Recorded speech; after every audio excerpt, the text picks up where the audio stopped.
నేనేం చేయలేని పరిస్థితి. మీ ఇంట్లో 2 ప్రాణాలు తల్లడిల్లుతుంటే మా ఇంట్లో 4 ప్రాణాలు నలిగిపోతున్నాయి.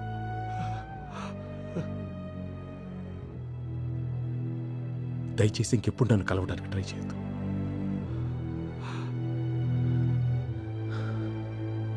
ఆ చీకటి జ్ఞాపకాల్లోకి మమ్మల్ని మళ్ళీ లాగొద్దు. ప్లీజ్.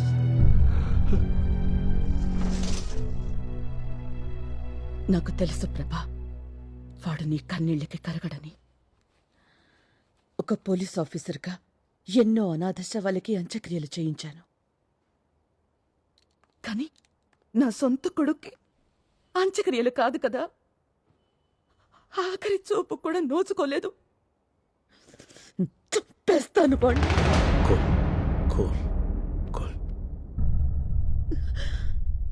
ఏం బతుకు ప్రభా ఇది? నా కొడుకు ఎప్పుడు పోయాడో తెలీదు, ఎలా పోయాడో తెలీదు. కనీసం కాల్చాడు పూడ్చాడో కూడా తెలీదు. చంపినవాడు ఎదురుగా ఉన్నా కూడా ఏం చెయ్యాలో తెలీదు. చిచి, ఇక నా వల్ల కాదు ప్రభా. నా ప్రతి కన్నీటి చుక్కకి వాడు పుత్ర చెప్పి తీరాలి.